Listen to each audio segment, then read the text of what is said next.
సిద్దిపేట జిల్లా గజ్వేల్ ప్రజ్ఞాపూర్ మున్సిపల్ పరిధిలో 15వ వార్డులో కౌన్సిలర్ నక్క సంతోషరాములు ఆధ్వర్యంలో నూతన ఇంద్రమ్మ ఇండ్లను స్థానిక లబ్ధిదారులతో కలిసి ప్రారంభించారు. ముఖ్య అతిథిగా market committee chairman Narender Reddy Congress party ప్రజా ప్రతినిధులతో కలిసి నూతన గృహంలోకి ప్రత్యేక పూజలు నిర్వహించి లబ్ధిదారులకు శాలువాతో సత్కరించారు. అనంతరం వారు మీడియాతో మాట్లాడుతూ తెలంగాణ ముఖ్యమంత్రి రేవంత్ రెడ్డి ఆధ్వర్యంలో పేదలకు రైతులకు అనేక సంక్షేమ పథకాలు అందిస్తున్న ఘనత రేవంత్ రెడ్డికి దక్కుతుందన్నారు. గత బీఆర్ఎస్ ప్రభుత్వంలో డబుల్ బెడ్రూమ్ల పేరిట నిరుపేద లబ్ధిదారులకు అన్యాయం చేశారని, ముఖ్యంగా ఇంద్రమ్మ ఇండ్లు పథకం ద్వారా ఇల్లు లేని నిరుపేద కుటుంబాలకు సొంతింటి కలలు నెరవేర్చేందుకు కాంగ్రెస్ పార్టీ కట్టుదిట్టమైన చర్యలు తీసుకుంటుందని, రైతులకు పెట్టుబడి సహాయం అందించి వ్యవసాయాన్ని మరింత బలోపేతం చేస్తున్నట్లు తెలిపారు. ఈ కార్యక్రమంలో AMC vice chairman Sardar Khan, పట్టణ అధ్యక్షులు మునగారి రాజు, పిసిసి ప్రధాన కార్యదర్శి నాని యాదగిరి, కాంగ్రెస్ పార్టీ సీనియర్ నాయకులు గూడెం సారిక శ్రీనివాస్ రెడ్డి, గాడిపల్లి శ్రీను, సమీర్, నక్క రేగుండా తదితరులు పాల్గొన్నారు. పూజ మేము గజ్వేల్కి వచ్చి 15 సంవత్సరాలు అవుతుంది. 15 సంవత్సరాల పల్లె ఇంటి గురించి ఎదురు చూస్తున్నాం. ఇప్పుడు రేవంత్ అన్న వచ్చిండు, మాకు ఇల్లు ఇచ్చిండు, మాకు ఎంత సంతోషంగా ఉంది. రాములన్న కౌన్సిలర్ నిలబడి మాకు ఇల్లు ఇప్పించిండు.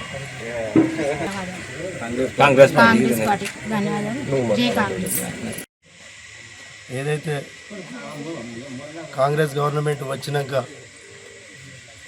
ప్రజాపాలన కార్యక్రమాన్ని ముందుకు తీసుకుపోతున్న సీఎం రేవంత్ రెడ్డి గారి ప్రజాపాలన ద్వారానే అభివృద్ధి పనులు అవుతాయని, ఏదైతే నిరుపేదలు ఉంటారో వారికి ఎంక్వైరీ చేసి గరీబులకు ఈరోజు ఇందిరమ్మ ఇల్లు ఇవ్వడం జరిగింది. 15వ వార్డులో ఈరోజు నక్క సంతోష రాములు ఆధ్వర్యంలో ఈ 4 నెలల నుంచి వీళ్ళకి ఇల్లు ఇవ్వడం జరిగింది. సంతోషం వ్యక్తం చేశారు. మన గజ్వేల్ మున్సిపాలిటీ పరిధిలోని 15వ వార్డులో ఇందిరమ్మ ఇల్లు గృహప్రవేశ కార్యక్రమానికి వచ్చిన మా కౌన్సిలర్లందరికీ పేరు పేరున గజ్వేల్ మున్సిపాలిటీ కౌన్సిలర్లందరికీ, అలాగే పార్టీ అధ్యక్షుడు నాగరాజుకు, ముఖ్యంగా స్థానిక కౌన్సిలర్ రాములు గారికి అందరికీ పేరు పేరున నమస్కరిస్తూ, ఈరోజు ఇందాక ఎంత సంతోషంగా 15 సంవత్సరాలు అయింది నేను గజ్వేల్ పట్టణానికి వచ్చి, ఏ డబుల్ బెడ్రూమ్ ఇస్తామన్నారు, అవి ఇస్తామన్నారు, ఎవరు ఇచ్చినా పాపాన పోలేదు.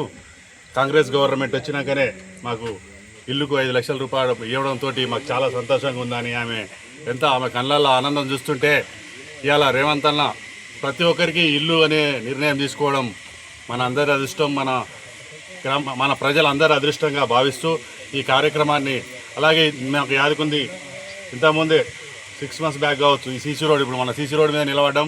ఈ సీసీ రోడ్ కార్యక్రమానికి కూడా అదే రోజు వచ్చి సీసీ రోడ్ శంకుస్థాపన చేసుకున్న దాని దగ్గరనే ఈరోజు ఇల్లు ఇందిరమ్మ గృహ నిర్మాణం ప్రారంభోత్సవానికి రావడం చాలా సంతోషంగా ఉంది. ఈ కార్యక్రమానికి వచ్చిన ప్రతి ఒక్కరికి పేరు పేరున శుభాభినందనలు. కాంగ్రెస్ పార్టీ ఆధ్వర్యంలో మన రేవంత్ రెడ్డి గారి ఆధ్వర్యంలో మన గజ్వేల్ నియోజకవర్గ మాజీ శాసనసభ్యులు నర్సారెడ్డి గారి ఆధ్వర్యంలో మన గజ్వేల్ మున్సిపల్ పరిధిలో 15వ వార్డులో మన నక్క సంతోషి రాములు గారి ఆధ్వర్యాన మన market committee chairman Narender Reddy, నా తోటి కౌన్సిలర్లు, మరి కాంగ్రెస్ పార్టీ నాయకులందరికీ పేరు పేరున ధన్యవాదాలు తెలియజేస్తున్నాను. ముఖ్యంగా చెప్పాలంటే మరి గత 10 సంవత్సరాల టీఆర్ఎస్ ప్రభుత్వంలో ఒక్క డబుల్ బెడ్రూమ్ కూడా ఇచ్చిన పాపాన పోలే. మరి మనం చూసినాం, రేషన్ కార్డులు గత 10 సంవత్సరాల్లో ఒక రేషన్ కార్డు ఇవ్వలే, ఒక్క పింఛన్ ఇవ్వలే. మరి కాంగ్రెస్ పార్టీ రేవంత్ అన్న ముఖ్యమంత్రి అయిన తర్వాత అప్పటి నుంచి మరి పింఛన్లు కానీ రేషన్ కార్డులు కూడా ప్రతి ఒక్కరికి ఇవ్వడం జరిగింది. మరి ముఖ్యంగా మరి ఎంతోమంది నిరుపేదలు మరి గుడిసెలు వేసుకొని ఇల్లు లేక మరి ఇబ్బందులు పడుతున్న ఉద్దేశంతో కాంగ్రెస్ పార్టీ వచ్చిన తర్వాత ప్రతి ఇంటికి మరి ఇందిరమ్మ ఇల్లు నిర్మించుకునే వారికి 5 లక్షల రూపాయలు ఇస్తామని చెప్పి ఆ మాటను నిలబెట్టుకున్న ఘనత మన రేవంత్ అన్నది. మరి అటువంటి సమయంలో